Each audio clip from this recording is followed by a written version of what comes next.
All right. Well, once again, my name is Jonathan Ginsberg, President of BEEC Education. Very, very happy and excited to have Mr. Tim Ravey, a former Assistant Director of Admissions from Berkeley, still reading hundreds of applications a year, but a real authority when it comes to admissions. So thank you, Tim, for joining us today.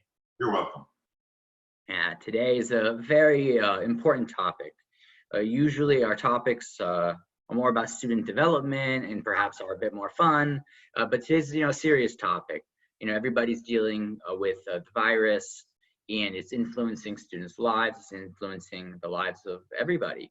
And we wanted to have a special seminar to discuss COVID-19 and its effects on admissions, students, from authoritative perspective.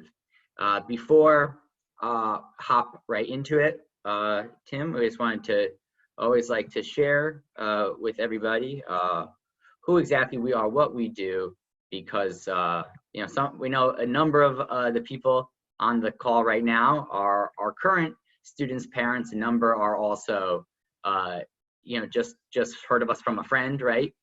But basically, we at BEEC, we focus on the long-term development of students. Meaning we work with students as low as the middle school age for their career plans, and then where does school fit within that. So the idea being that you're going to school with the purpose of doing something later in life. The purpose is not just to get into a college, but what are you going to do with that experience? So that influences how I work with students, and that's why we really need all the great information from these different experts, specialists, admissions professionals, so that we know, okay, what do students need to develop in the most healthy and fulfilling way? And of course, along the way, getting into a great school, but really with the healthy development as a clear principle of what we do. For those who do know us, you can probably notice a lot of us in the picture, although we're very proud of our team. And of course, please feel free to follow us on WeChat for those who are Chinese speakers. We have plenty of other American social media, but we are probably most active on WeChat, although we are making our social media presence more comprehensive. All right, so that is enough as it pertains to us at BEC. But yeah, Tim, we would love to start things off, and maybe we can start off with maybe a big question first, because it is such an important time. But the idea is we've seen so much news from SAT being canceled in March, May, the APs are going online. We see certain universities already stating their test optional for this fall. And basically, what can parents and students expect this application season to be different? How will it compare to others? Will there be differences? School requirements, and then from the admissions officers' expectations? Big question. Sure. I think you want to accept that everything will feel pretty much the same as other years, but the quarantines in different locations are going to interfere with some of the processes, but not the spirit of admissions. Okay. Yeah, continue on that point, perhaps. So, for example, what many of you are going to find when you attend college in the fall in America is that quarantine will still be in effect. Mm-hmm. But your deadlines and your application process, let's say that for example, Berkeley, our freshman decisions went out last night. Mm-hmm. I don't know if you have any people that are in the current cycle in our audience. I don't know. We have some who got that letter. So my point being, you'll notice that there was no delay in the admissions cycle itself. Mm. We also don't anticipate any delay in admissions or starting school in the fall. With quarantine, you may have to be taking classes online, which if you're in China, you're already doing that. So some logistics changes. Mm. from a philosophy and a spirit and a structure, your admissions departments are going to treat this application cycle pretty much the same as any other. When there is an interference, when there is an obstacle that through no fault of the applicant, every college is going to give the benefit of the doubt to the applicant. So there may be some things that normally we would require that we're going to waive. We're going to just not use them. Yeah. Remember, in your application, there are so many things that the colleges ask you to provide. Now there's no shortage of information from you to help us make that decision. We just want to make sure that when we have a cycle for admissions, that every applicant gets treated fairly and the same. So again, there may be some AP exams, or there may be some exam requirements that for this fall, people just couldn't do them, so we're just not going to require them. But I can't tell you that yet. So as a consumer, as an applicant, you should feel confident that all your preparation has not been for waste.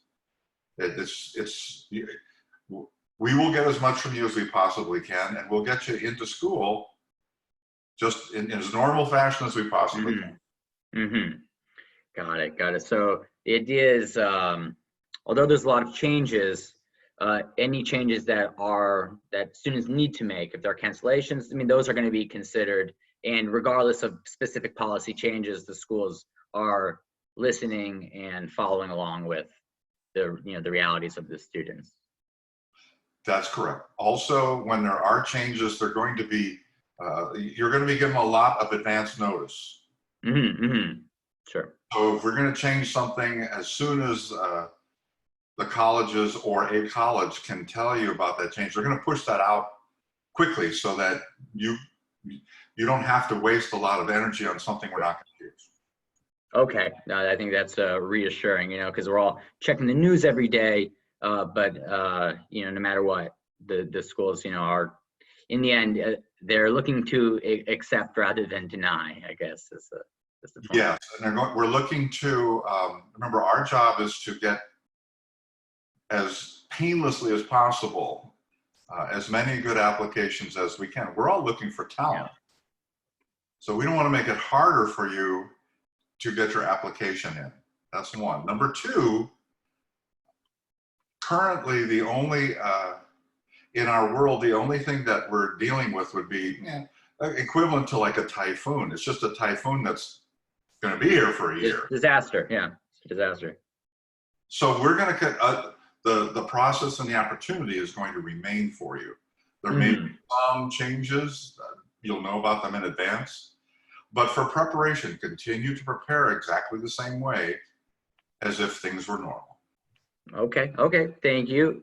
Now, perhaps, so there's two aspects. One is for our 12th graders, our students, let's say, who just got into Berkeley, right? They're so excited, or other students who got into other, great universities, or any of the other students around America who did it. Is there anything they should expect different when they get to school in the fall, or? Well, I'd say again, same thing, is that you're going to be coming to school anywhere in the world without a vaccine. Sure. So that means that if you haven't contracted this virus, you could. So that means that the environment that you're in, there may still be some quarantine restrictions for your movement or for your, you may not be attending classes in classroom, they may be out of class. Okay. So that is a consideration. And it's because I say that, some people may decide to defer. I'm going to wait until this typhoon passes, until the quarantines are off, to do my college education. So it's a consideration. I'm not recommending anything either way, but you should have that in your thought, is that, well, Jonathan and I went to college a few years ago. Colleges will be there a few years in the future. So if the conditions for attending the college of your choice are too stressful or too, there's a medical issue of Yeah. safety, you should consider that. That's not, colleges are going to understand. They really are going to understand. Sure. And it is true that, for students accepted, all the colleges allow you to defer a year, which people do for many different reasons. Sure. So that is an interesting option. So Absolutely. there are sometimes some limitations on how many we can defer. Mm. But don't worry about it. Here's the thing. You're the buyer. Yeah. Get what you want. Okay? So the colleges may not seem like it because we can't always admit everyone that would like to come. Right. But we're in the business of satisfying you. Mm. And if we didn't, people wouldn't apply. Right. So Right. we're not interested in bringing anyone into an environment where they're uncomfortable. Yeah, I think that's something a lot of people miss in the process. I didn't mean to, it's because it's so competitive. It's so competitive that people are always trying to please the school. It's hard for them to imagine that the schools care so deeply about their students, which is true. Okay, and I understand that because I remember I'm first generation college, so I was first one in my family to go to college, and I didn't understand exactly how it worked, but after attending and working at them, I have to explain it to you, is that, we serve you. It's different from high school where faculty, student, there's a big break. When you come to a university, it may take you a few semesters to accept this, but you are considered an intellectual equal of anybody on the campus. You just don't know as much yet. Mm-hmm. So we're working together. It's a collaboration between the faculty and the student.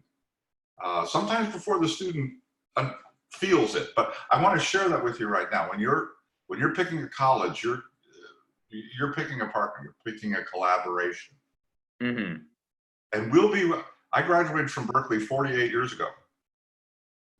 I have been involved in that campus one way or another for a long, long time.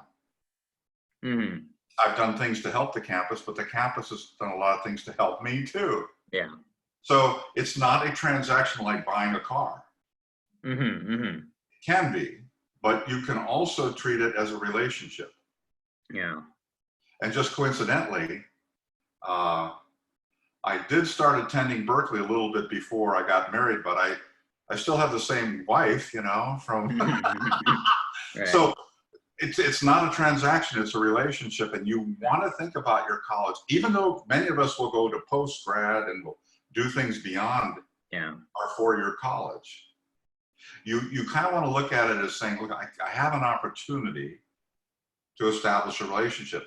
That's why you want to pick a school where you feel comfortable that you're treated as an equal or better. You're treated as a friend and colleague. Yeah. No, it's a great point. And yeah. Okay. Now, as it pertains to our juniors or our younger, students, current juniors, 9th, 10th graders, is there any insight into how the colleges will be looking at, let's say, their grades this semester? Everything's turning online. Nobody knows quite how important these grades could be, or they'll go pass fail. It's really hard to say. Just from your perspective, we're very curious. A couple of things. University of California has experience with, we have some big forest fires. Yeah. And so those parts of California that get impacted by a week or two of fires, we give them special consideration in their application. They have more time to complete it, but also we look at the hole that creates, or the gap it creates in that school year. And so we take it into account. Any reasonable college is going to give any benefit of the doubt to the applicant, but we will do that to every applicant from that area. Yeah. Not just you, anybody who has got that impact. But something else to think about is that from these bad experiences, there's always a positive learning experience. Mm-hmm, mm-hmm. And you've outlined in the agenda some of the topics that may be accelerated as a result of this. Like maybe schools don't pay as much attention to AP exam scores or IBs. You know, maybe they do. There could be some changes that an 8th grader or a 9th grader will be dealing with a couple of years from now. So you want to be open to those kind of changes and not be stressed about it. Sure. Whatever change happens will be for everybody. But also, you know, from an admission standpoint, and I think we'll get off to this a little bit later, but just I have some words to talk to you about it. Not the details, but I say not the words to the song, but the music that goes with it from an admission standpoint. I think that's, okay. I'll have some things to share with you that you can only get here. Okay.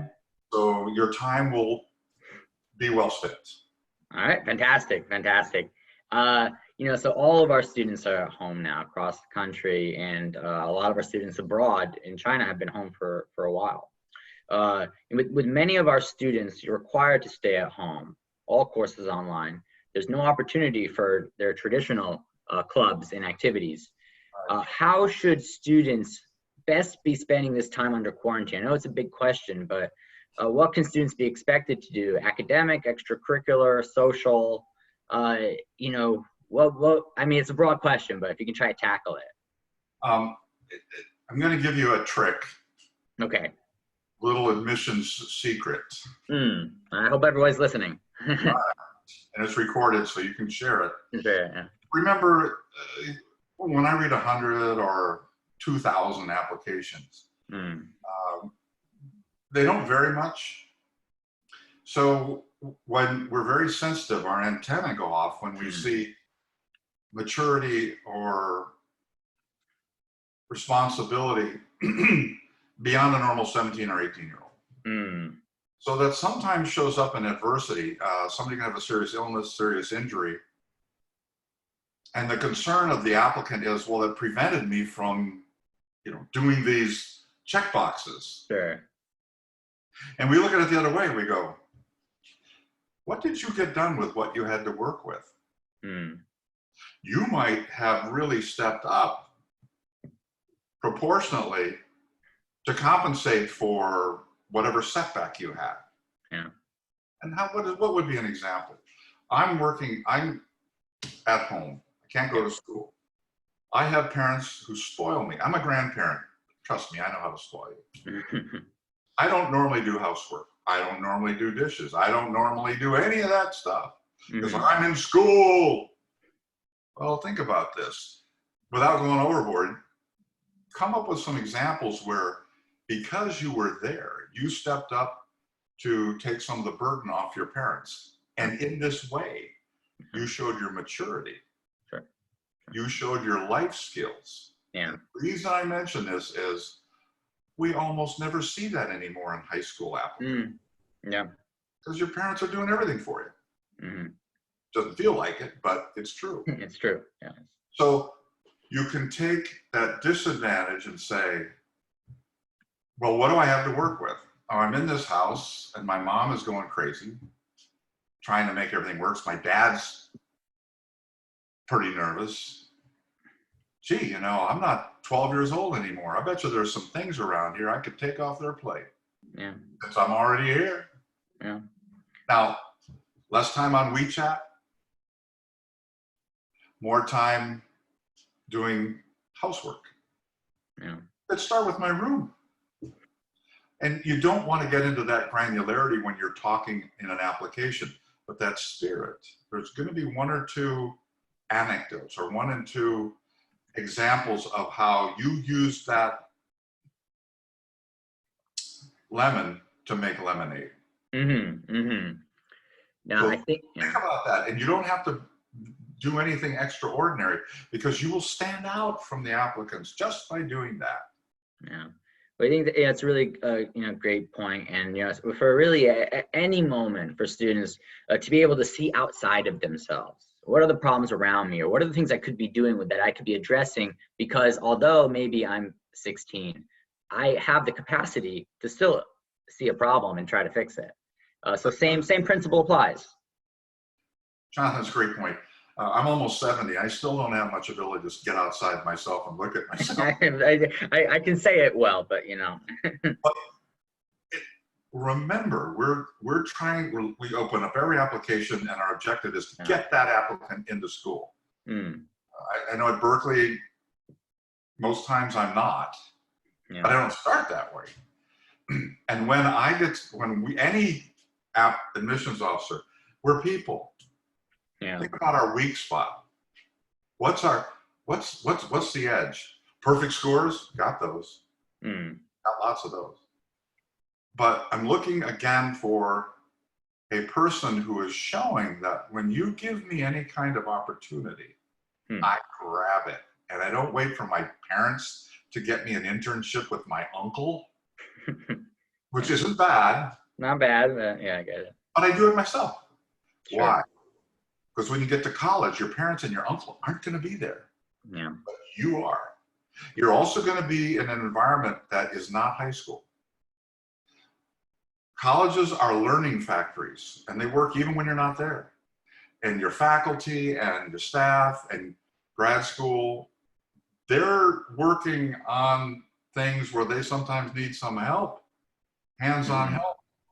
And they're going to try to use people who are mature, responsible, and self-starters. Yeah.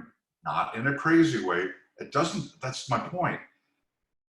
There's hardly anybody coming in as a freshman who does that.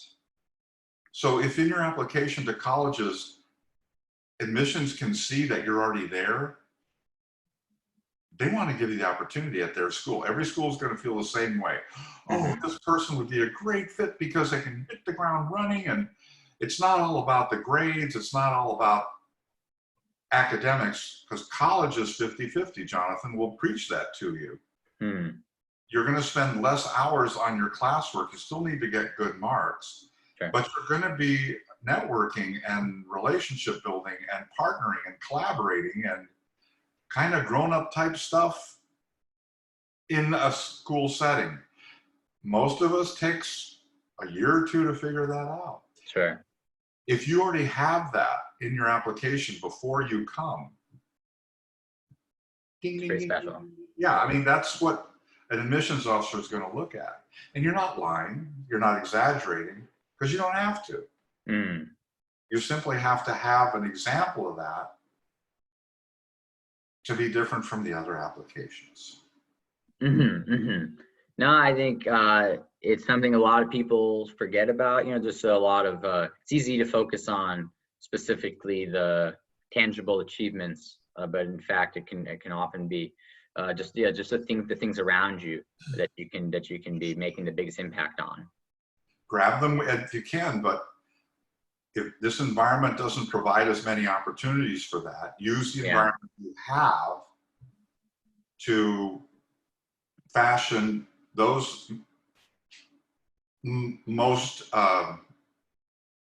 uplifting things about your personality that you wisely are sharing with somebody who's looking for people who are self-starters, curious, and self-driven. Sure. Those are great points. Thank you. It'll jump you over people with a lot bigger numbers. I'm just going to tell you that. Very good. Now, I guess that brings us to a point that maybe we'll broaden slightly, and this is maybe a little all-encompassing. But you know, what matters in reviewing a student's profile for admissions in the first place? Well, I mean, yes. So we see this kind of we're seeing independent students, students who can really get after things and accomplish things, and you know. But yeah, maybe more broadly, what are you looking for? Well, you know, we already know academic achievement. Sure. But that's not to the exclusion of other qualities. And we touched on some of those. One is your curiosity. Okay. And you know, for a lot of us, we're used to just taking orders. Yeah. My assignments, turning my work in on time, and spitting back the subject matter in the course. High school particularly drives you in that direction, and that's fine. So I won't deny it. We're looking for academic achievement, but not to the exclusion of other things. And then we're looking for, loosely defined as leadership, but you know what a leader is? A leader is somebody who is a mentor. A leader is someone who is kind, generous with their time and their talent to benefit somebody else. Doesn't have to be big. So when you can demonstrate that in your activities, that's so you don't have to have you don't have to have high grades, be generous, and be self-directed. You don't have to hit all three hard. But we're going to look for those kinds of things, and when you have them, your application is going to move up in the pool. Sure. And then when it's all done, we say, how many spots do we have in the pool? And we start, and we go, oh, we're out of spots. Everybody underneath that, if we had more room, we'd take them all. Remember, when you are eligible to apply, it doesn't feel like this. But let me state it clearly, even for a Berkeley, when you meet the requirements just to qualify for the application, if you were selected for Berkeley, you would graduate. And we'd be happy to have you. I just don't have room for that many people. So don't feel like we're not qualifying anybody. But at the same time, for admissions, we're looking, well, gee, who's indicating in their application that they have some measure of these other qualities. So there's never anything in an application that's going to be a minus. There's never anything in an application that's going to be a negative. It might be neutral or positive, one or the other. Okay. The UBU, obviously, we're an academic institution. We're looking for academic achievement. Having said that, we are able to select people with maybe more moderate academic achievement, still eligible to come, but they may be world-class in speech and debate or athletics or theater or something that's not classroom related. And at college level, just like a community, a society, those people add value. And they can still get all the schoolwork done too. They just may not be valedictorians. Sure. No, I think it is, yeah. Sure. Yeah, so I guess that's the main lesson is you focus on your strengths. And don't be concerned about a perception that you're not good enough in a certain area. You don't worry about that. So we're going to keep talking about those things that are strengths. And I've thrown in a couple of suggestions where people will miss an opportunity to talk about something. If you take that opportunity, it's in your application, it's going to be beneficial to you in that application pool of all the other. No, it's a good point, and especially when you're talking about leadership, the ways in which leadership can manifest itself is very broad. It doesn't mean you are the president of a club. In fact, the president of a club could mean almost nothing sometimes. Well, let's be honest. You know, if I'm a Chinese student and and I start a club, come on. Yeah. They say, well, there was 4 people in the club at the beginning of the school year, and I got it up to 24. I'm going, did you buy them lunch? You know, great, but that's not a real measure of you. A measure of you would be some kind of a story where you're saying, I have a passion for this thing, and Tim was struggling, or Jonathan was struggling about something, and I took the time to help them learn how to do it, and they love it. Yeah. So you go, well, there's no number, there's no metric on that. I go, yeah. You think grandparents or parents are looking for a metric when they love you? They're going to do everything they can for you, but there's not a metric for that. Sure.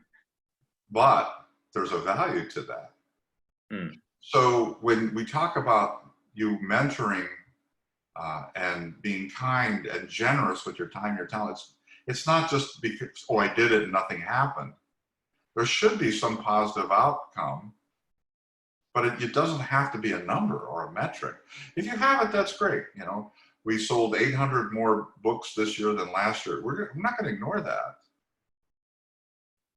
but they're all going to say that in the application. So everybody, you know, you move up, but so does everybody else. When you have an anecdote about the personal part of you that we're going to bring into our family in our college, you take our offer and you come in, this could be a lifetime commitment. We want, you know, the most beneficial people that we can have connected with the school from day one. And it doesn't have to be big. Yeah. That's a nice thing, because it's almost never there in anybody's application. And come on, you know, you're doing hundreds of these. You see a positive difference. You're human. You're going to respond. You're going to go, oh, this is great. He's great. He's great. And not to the exclusion of everything else. It's a plus. Sure. And deservedly so. Yeah. Well, if there's something I can steal from you, this was a few years ago. I remember you had mentioned this word, and it's related to the value you say you want students to create. You know, students coming to campus, what are they going to do for the campus? Are they going to make it better? And I remember you had said a specific word, nice. Are the students nice? And I think that's a great word that a lot of people forget in this ultra competitive college process, that nice is valued, because guess what? You are going to come to campus as a student, which means you're a person surrounded by other people. And if you're so smart and you're so passionate, well, what are you going to do with all that ability, right? So I just wanted to reiterate that, because that was such a great word you had said. It's so simple, but so obvious. So once you know it, and once you say it. Thanks for bringing it up, but it's overlooked. But think about it. You're inviting people into your house. Yeah. They're part of your family for years. I don't want a troublemaker. Yeah. I'm going to get some without knowing, but that's okay. I'm not always easy to deal with either, but but when you see nice, yeah, and nice, not in a neutral way, but not, you go out of your way, right? Share your time. Look, are you generous with your time and your talent? Sure. Or do you use it only for yourself? Yeah, totally. It's not a negative when you're promoting yourself. That's okay. But boy, is it special when you can help other people. And colleges notice. Great. Now, if that's not you, don't make it up. But I'm just saying. You have a life outside of college. You're a person beyond the college you go to. I don't know about you. I enjoy being around nice people. Similar. Agreed. Smart and nice is even better. Sure. That's great.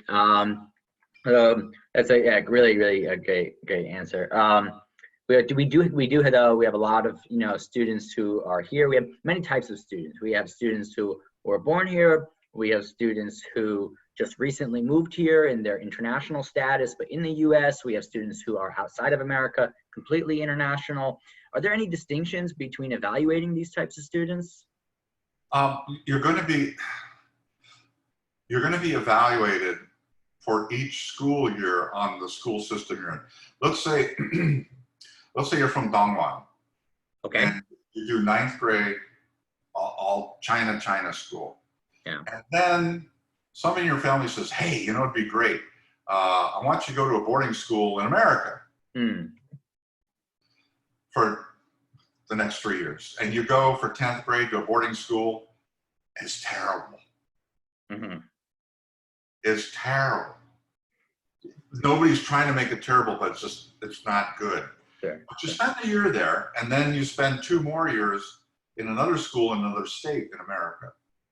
Now, here's how you're evaluated. You're going to be evaluated for any school year in that state or that country that you have that school and the type of school. Yeah. Say I'm in, Shanghai, and I'm in an American International School. I'm not in a China school. So I'm going to be evaluated on the curriculum for that type of education. Same thing, I'm in a China school, I'm in an international program.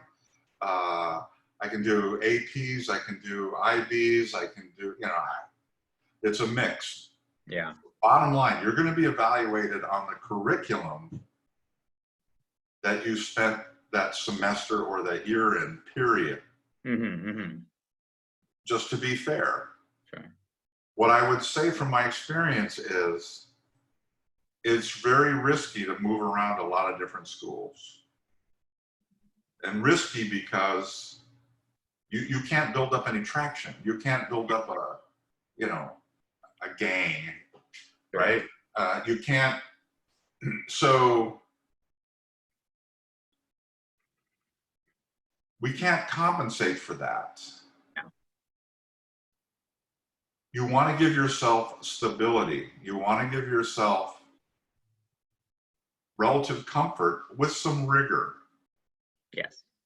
Couple of reasons. I'm a grandpa and I'm a dad. The last thing I want is for a teenager to be so stressed out that they can't have a hard time enjoying their life. Now I understand that, you're in school, in high school, there's a lot of competition. I'm really aware of that. I've taught high school. I know how it works. But I guess what I'm saying is try to find a comfortable place, particularly when you can choose a college, that will let you be you comfortably. Right. Not to be a slacker or not, anything like that, but you want to be comfortable. So dial it back a little bit. You can't do that in high school because you'll get behind. But when you get in college, it's not a sprint anymore. That's another adjustment. When you're in high school, what we're going to answer the question, we're going to evaluate where you were for that school term. Yeah. What you had available, the structure, the extracurriculars, value-added coursework. But that's the limit that we can do it. So when you put yourself in a very, very challenging situation, we're going to notice it. Yeah. But I can't really compensate you for that. So I would say try to avoid that. So when families are trying to launch you into another universe because it's better prep for college, it's normally a mistake. Doesn't mean you can't succeed there. But from an admissions standpoint, there's no basis for me to allocate a different evaluation than anybody else. You're going to be measured by what you did with what you had to work with. Sure, I understand. So I mean, it's very contextual. So, if you're, like you said, so if you're in a new school anyway, you'll be basically you have those peers, and everybody is in the same pool. And if you're in a more competitive pool anyway, that's the reality. You need to be aware. You should tell us about it because context matters. So Context matters. I mean, I can't compensate for you, but I can get a clearer picture about what you had to work with. Here's a couple other things very common. Death or suicide of a friend or family member. Divorce. Yeah. Very disruptive. So you want to make sure that when you have those, that you let people know that it happened, but not as a rationale for being demolished. Yes, I understand. You want to look at any kind of an obstacle or a big hurt like that as the question is going to be, okay, happened to you. What did you do with what you had? How'd you deal with it? You might have been demolished. Just tell it like it is. Yeah. But you're going to get added value if you have that, because life's going to throw hard things at you. If you're unfortunate to have it when you're 15 or 16, the silver lining is that you can say, well, I went through all the stages. I was demolished at first, and I finally just said, I got to do something about this. Yeah. Here's what I did.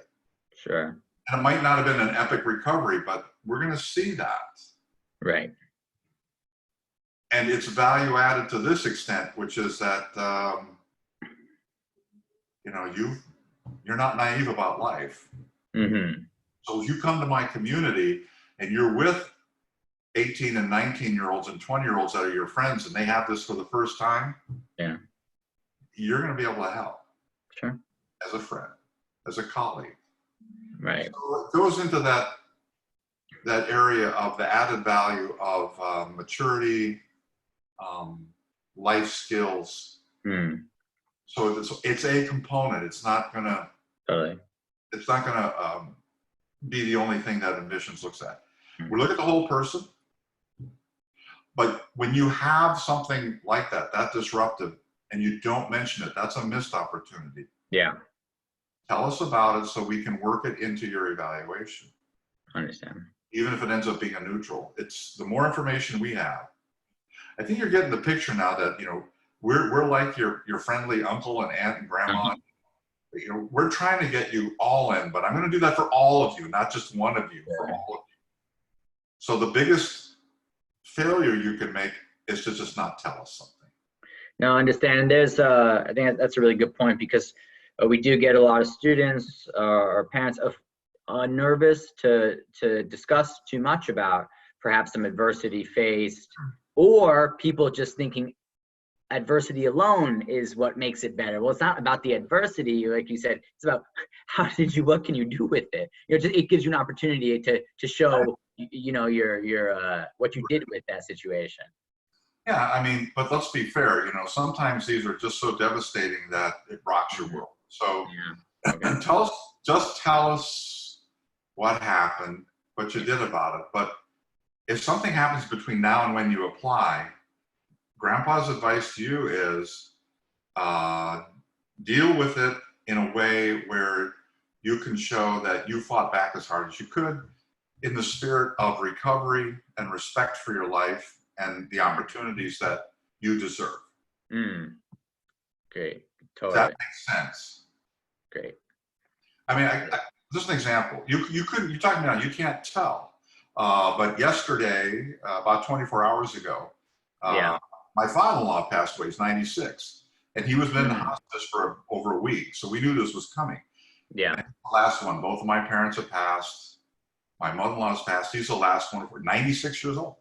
Yeah. So those kind of life is going to give you things like that are very difficult and unpleasant.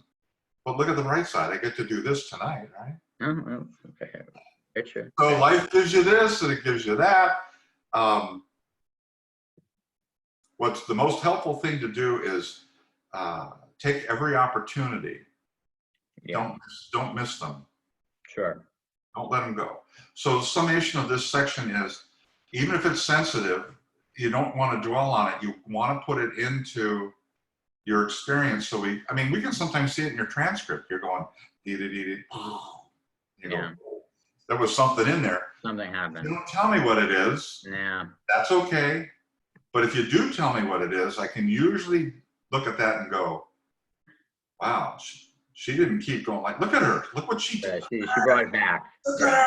She managed to get, you know, the story. That's a good story. So, but we're going to do that for everybody. So don't miss opportunities to tell us not just the wonderful stuff, but the difficult stuff too. Your word is perfect. Don't dwell on it. Sure. No, it's very, very, very important. And, you know, as we see, you know, this virus is affecting schools, and we want to know from your perspective, are there any trends you see in universities, higher education, that you want to comment on? There's more online schools like Lambda School where you don't pay anything until you get a job, or Purdue, they're doing a income share agreement where you can, you know, defer or not pay tuition or less tuition if you give up your earnings, a proportion of your earnings. Do you see any of that? Or? Yes. Let's go back to something I mentioned a couple of times. Okay. You're buying this. Yeah. You're a buyer. We're the seller. You're the buyer. So as a seller, I'm looking for a couple of reasons for you to buy. Differentiation, product differentiation. Berkeley, you know, well, yeah, whatever. Good product. Buy this purse. Buy this Tesla. You know, so give me an extra $30,000 for a car because it's a Tesla. And you go, yeah, sign me up. So when you get past the reason why colleges are there, there's a marketing aspect, and that's not bad. So be prepared for that too. And you want to consider those, particularly after the decisions come back. Because when you actually do choose from like more than one offer, you have to look at the bottom line. Yeah. But that's one half. The half is the money you're going to pay. The other half, Jonathan and I will sit and say, and students sometimes forget this, you are the other half.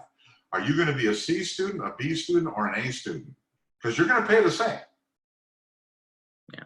But a C student isn't going to get as much from that payment as a B student. And an A student is going to get even more for that payment. So, you know, it's not just one thing. Let's go back to the same thing. You know, if you're comfortable at that school and you're comfortable with the price, then the school's done all it can do from its side. You still have to take advantage of those things that you said were in the application. They probably are. So you don't just coast when you get to college. Instead, you get to, well, think about this. It's like Disneyland. Yeah. So college is like Disneyland. So Berkeley's like Disneyland, you know, all these different rides.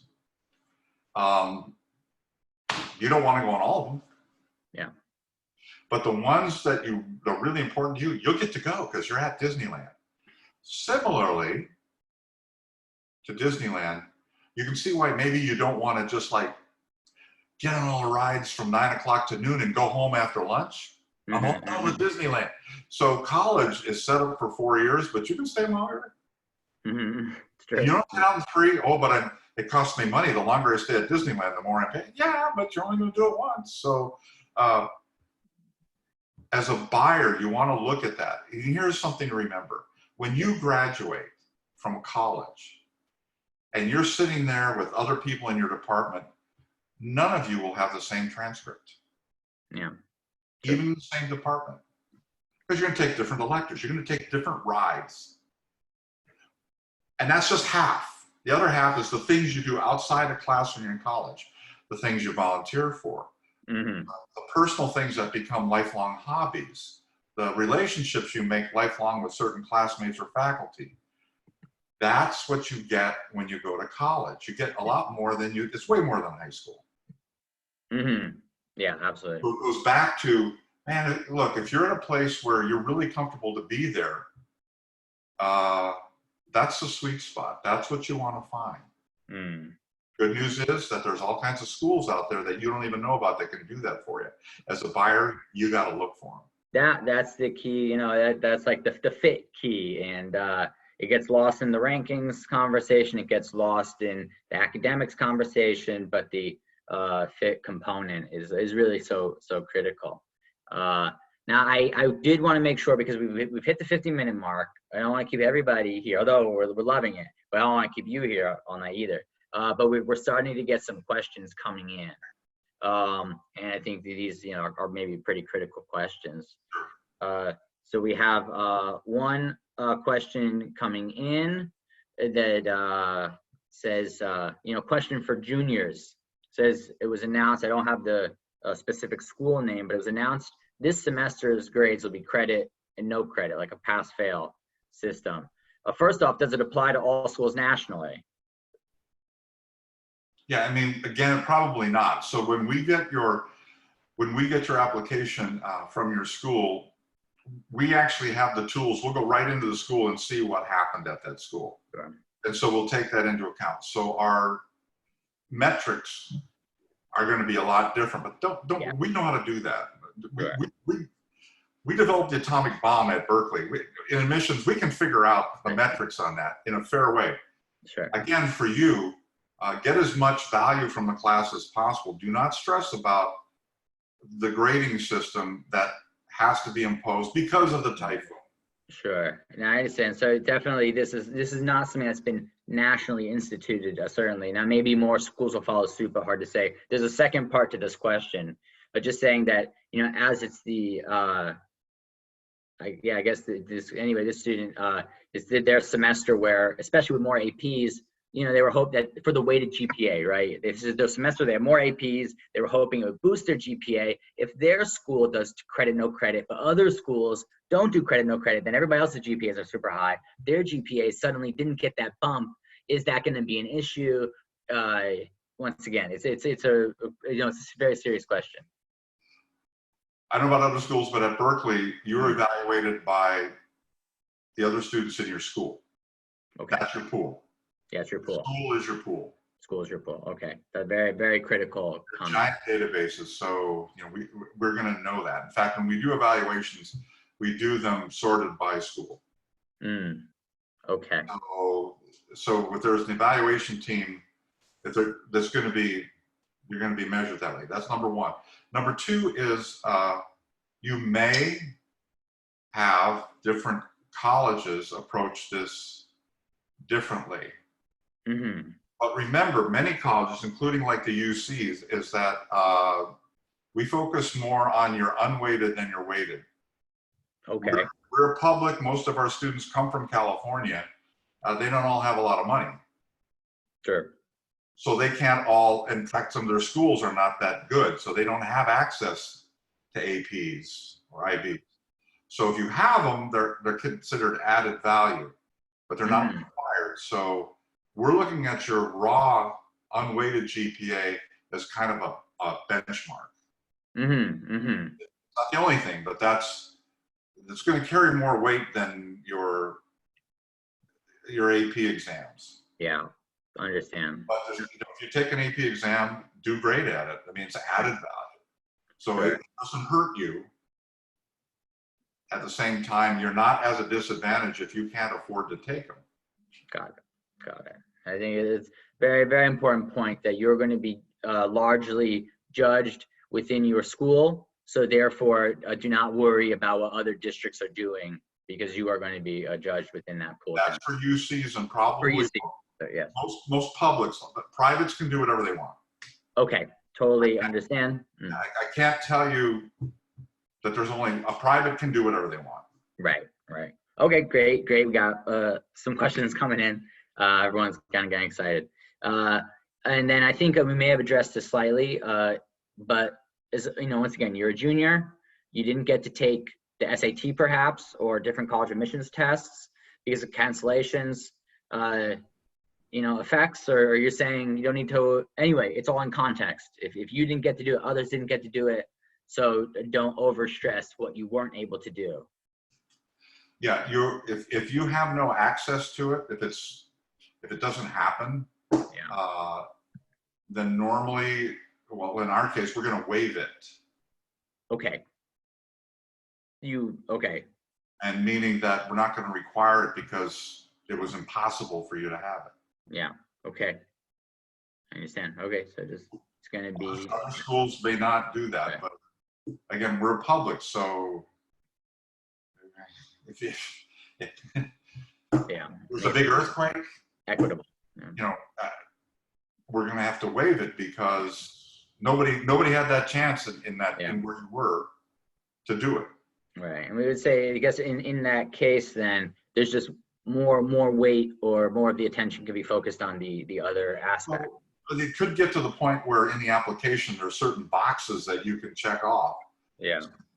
I couldn't, nobody at my school could do this. Yeah.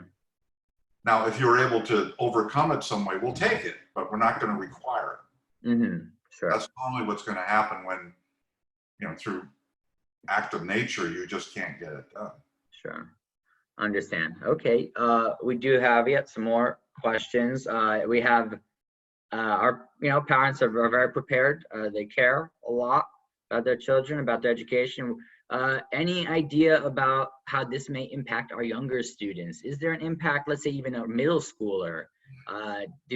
What can they do to prepare for college, SATs? Is there anything? Yeah, I would say nothing to change, except that you may have more distance learning online in your curriculum. because everybody's going to figure out, wait a minute, we can do this more often. Sure. And it'll be a certified way for your education. So I would expect that 5 years from now, your curriculum is going to have more online stuff than you do right now. Sure.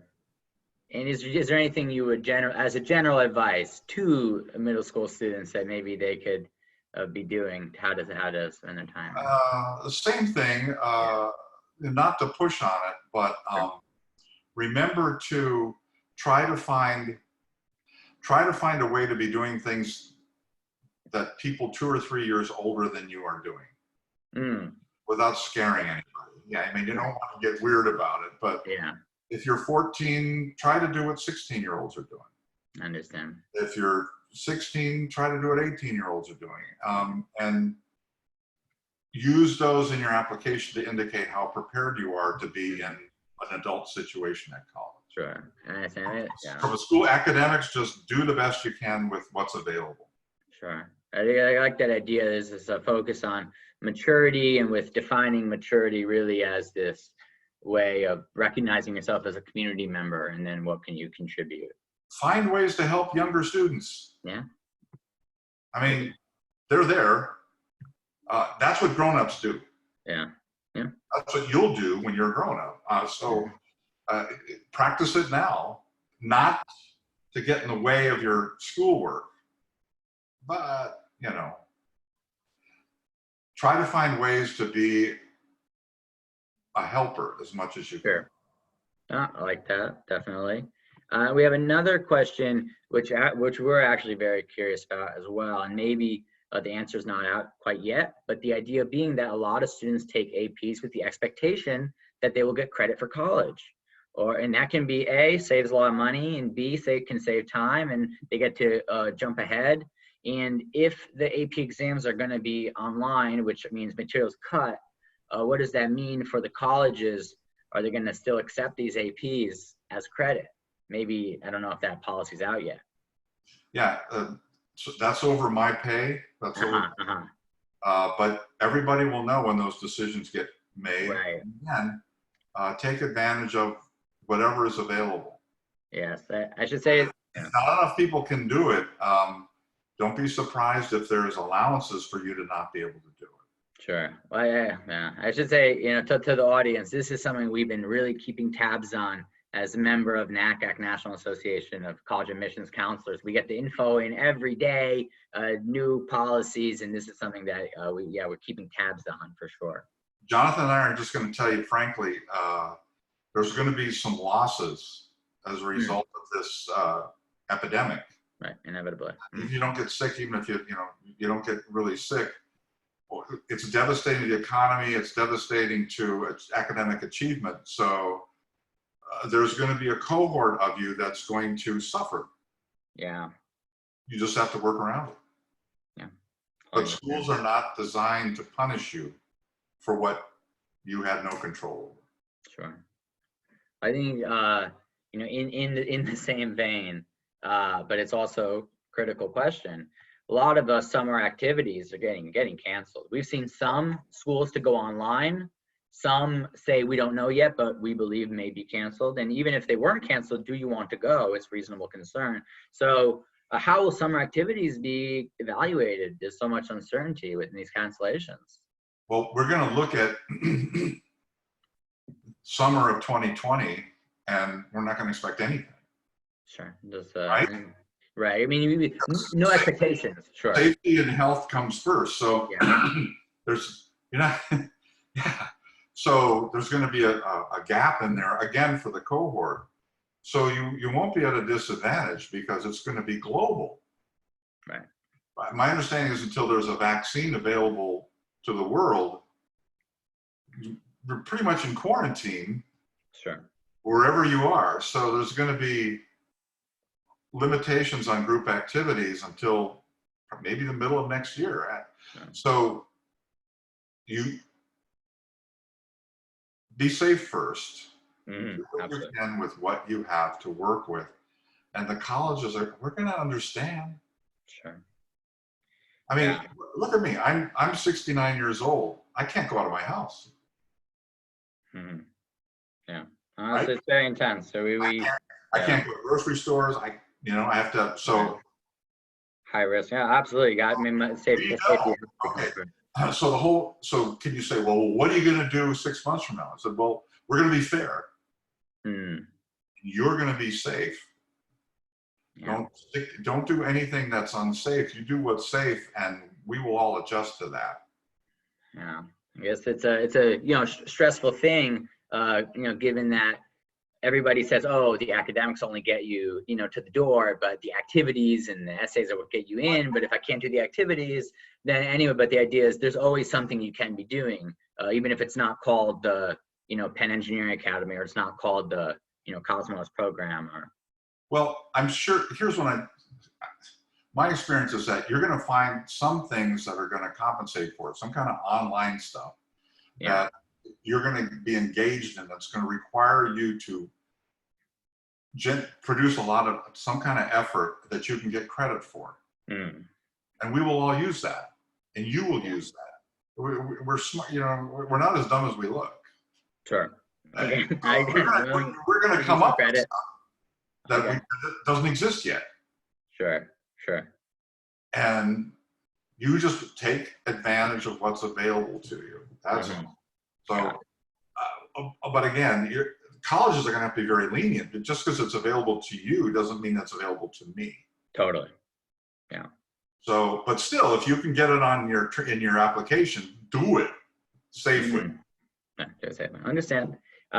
We have another good question. I know a lot of questions, but good. They're great. What summer activities are considered valuable? Is a paid job better than volunteering? And yes, I like to see the paid job specifically, because it's something a lot of but not a lot, but to this extent, you could do either one. The advantage to a paid job is two. One, you're getting money that you're going to learn how to manage. Sure. Or try to. It's a grown-up thing to do, so that's one. The other thing is, when you're got a paid job, it can be very icky. Yeah, it's tough. And you still got to go. And yeah. So, guess what's going to happen in life? Not all the time, but sometimes. So, it's a grown-up experience. We don't want it to get in the way of scholarship or achievement in other areas. But I got to be honest with you, only a small percentage of our applicants, people work for money. And it's a missed opportunity. It's not the money.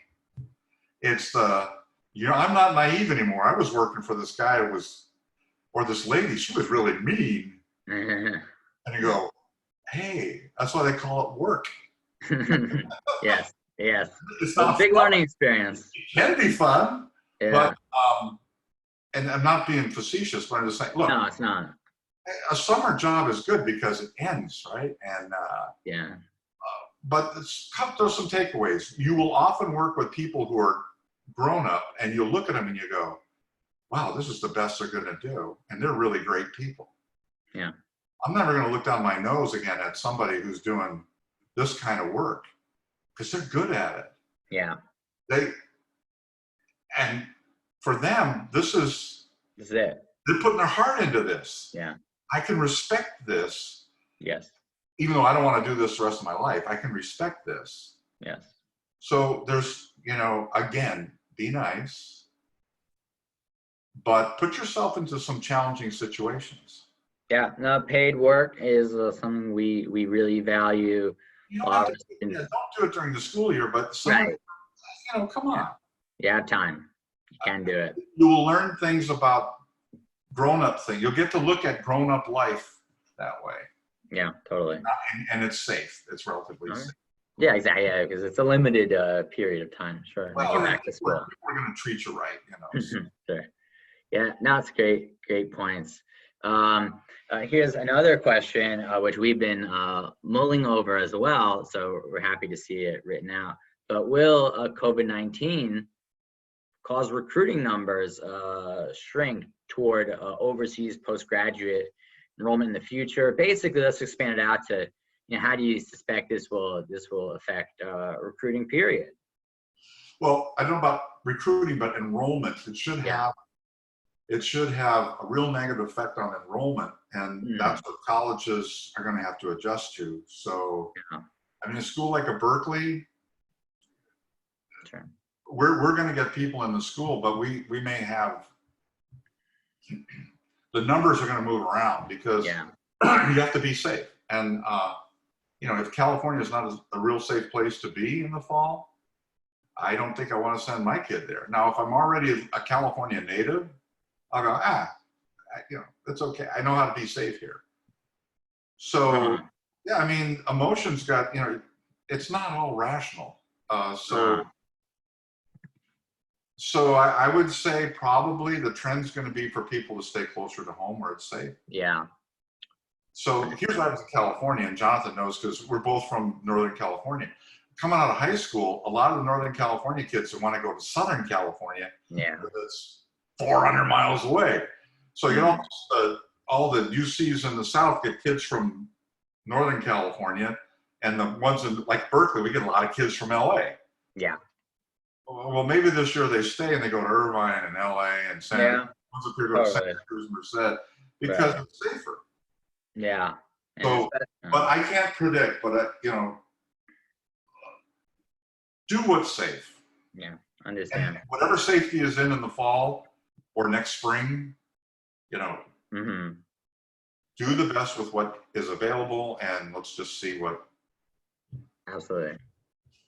How about, I think we have one more question from the audience. I think you might find this to be a fun one.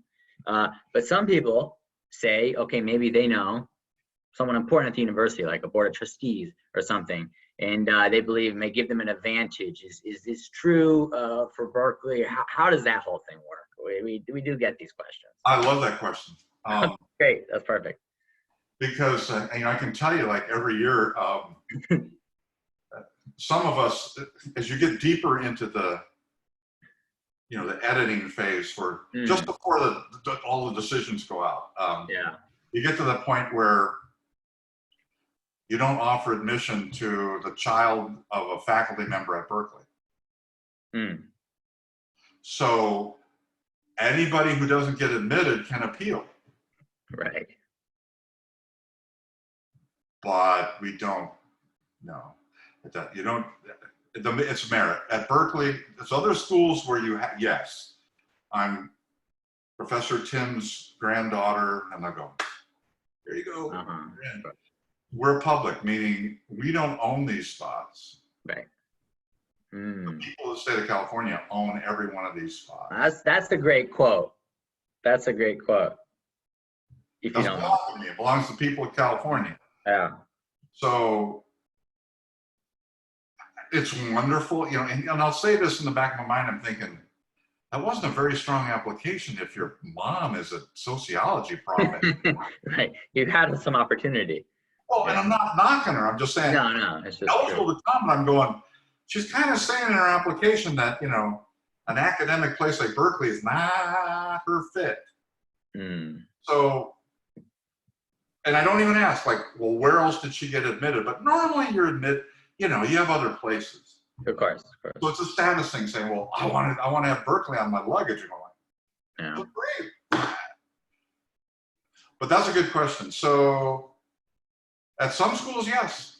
Sure. So when you're shopping around, you know, if you got a hook at a private school, use that hook. Sure. Yeah. Be realistic. This is the real life. Yeah.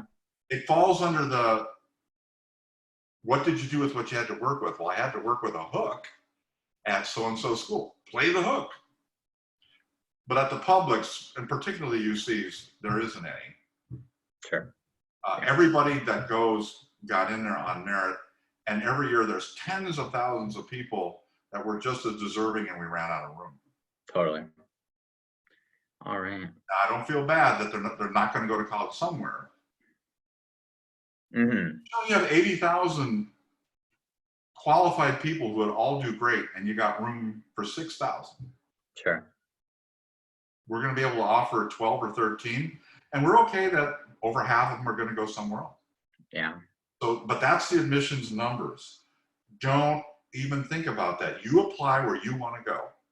Yeah. with strong applications. That's half of it. And then when the offers come in, be a realistic shopper. Sure. Do what's best for you. Right. Because you're at this point, you're only getting offers from places you'd be happy to go to. Mm-hmm. I hope you didn't apply to some place that you didn't really want to go, but your ego said, I got to apply. Right. You gotta just. Somebody read that app and you're not coming. No, yeah, this is. Yeah, seriously, don't worry about Sure. that. You go, you pick those places where you want to go. Yeah. Get as many offers as you can, and then as a good shopper, you pick a good fit.